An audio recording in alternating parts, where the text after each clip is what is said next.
Hello everyone and welcome back to Phasmophobia. Today I'm going to show you the updated hiding spots on the Maple Lodge campsite as of the most recent update. And I would like to preface by saying a hiding spot does not guarantee a safe spot. Ghosts can just randomly find you in these hiding spots sometimes. And that's just how the game works. But all of these hiding spots I have used to hide in at least a couple of times and had the ghosts come near me and not find me. So they have worked for me at least once or twice. So first up, in the bathrooms, they've changed the doors of the bathroom stalls so that they now open outwards instead of inwards, so you can't hide behind them like we used to, but you still could potentially get away with coming in here, closing the stall, and then hoping the ghost doesn't wander in here and start searching the individual stalls. So that can work in a pinch. If the ghost is actually in the bathroom, don't do that, because that's a bad idea. But the biggest change is that all of these small tents are now fixed. We can use them as hiding spots. You just need to make sure to come in and close the flap, and you should be basically safe as long as you broke line of sight and turned off your equipment before coming in here.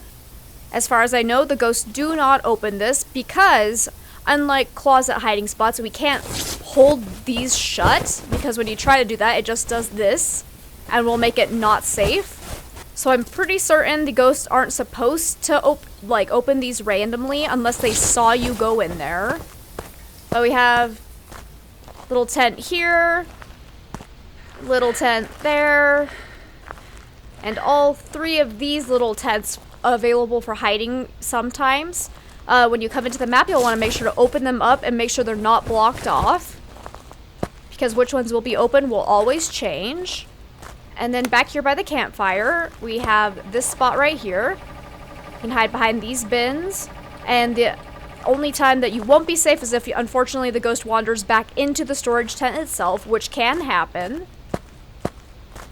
You can get away with hiding behind this picnic table right here, as long as you position yourself so that you're blocking the line of sight from this pathway and that pathway. So you kind of have to scooch up right about here.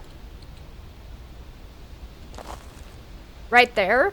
This is the sweet spot where it blocks line of sight as much as it can. Not a great hiding spot, but can do in a pinch. Have another small tent right there.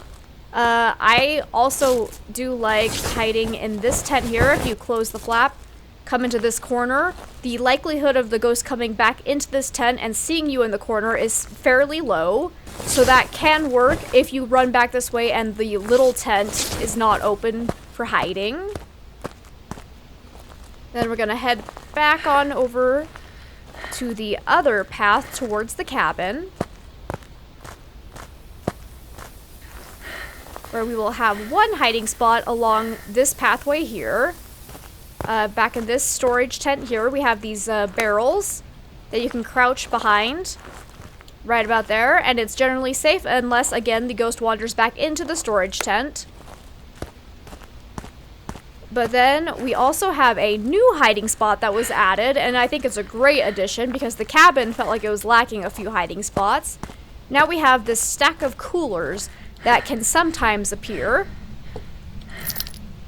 where you can just crouch and hop on behind here, and you're basically safe because the ghost can't wander back here, and I doubt it'll ever wander all the way over here. So this is a wonderful hiding spot.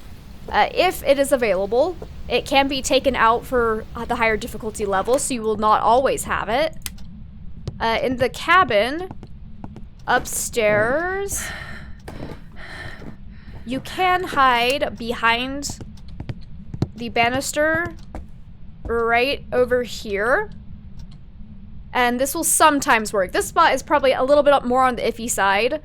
I have been killed here several times, but I have also survived several times where the ghost did come up into the bedroom up here and did not see me hiding there. So use that if you ever get cornered up here, since they kind of made it so that this hiding spot no longer works too well because doors, you can't hide behind them anymore, basically.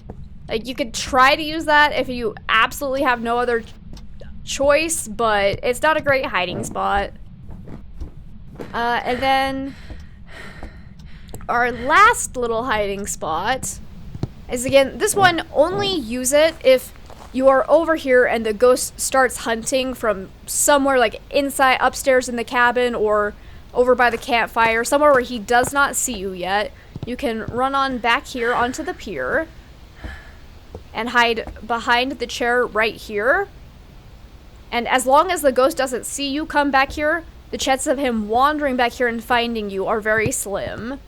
But do not use that if the ghost is chasing after you, because as you can see, there's no way to break line of sight between there to there. So that one is a, if you are nowhere near the ghost, go ahead and hide behind it and you should survive the hunt kind of thing. So that'll do it for the Maple Lodge hiding spot, so I hope you found this guide useful, and if you did, go ahead and leave a like and subscribe for future Phasmophobia content.